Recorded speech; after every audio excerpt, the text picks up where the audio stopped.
Let's speak about the spiritual box. And you, as a staunch, devoted Christian, obviously, as a lady that is a Christian, you're expecting to be married to one of the pastors or the people that are serving in the church, brother.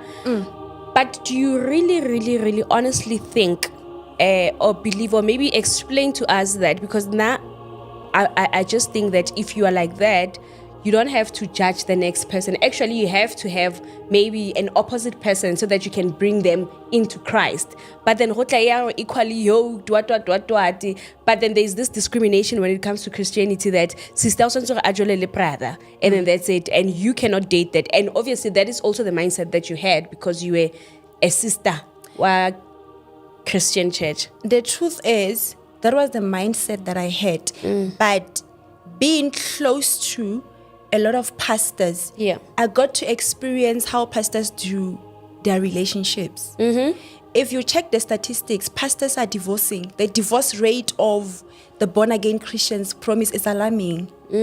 So in as much as I always wanted to be married by somebody who is equally yoked spiritually, but along the road I was like, there is something wrong that Christians are doing, and I don't want to fall into the trap. So when my husband approached me, I was like, okay, I think it's one of my prayers being answered, because I always wanted to be married by a person that fears God, a God-fearing man, but not a pastor, because of the trends that I saw.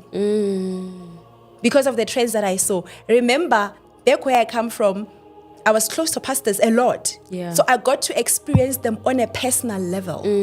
I get already see them on the pulpit. So now I got to experience them and I was like, no, I definitely don't want to be married by one.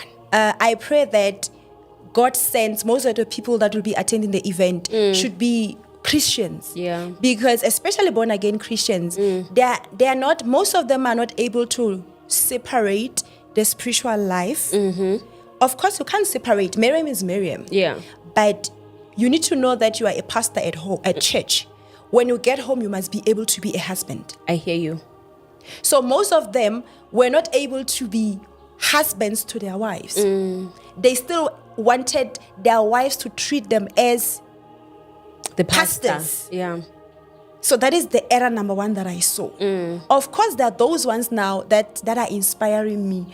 The likes of Apostle Karedi. He's one of the people that I'm looking up to. Okay. And my pastor, the one that I'm submitting under now, Omega Kuno, he's my pastor. You should see how they do this marriage thing. They are representing it so well. They are not trapped in a marriage as pastors. They are still living like any other person.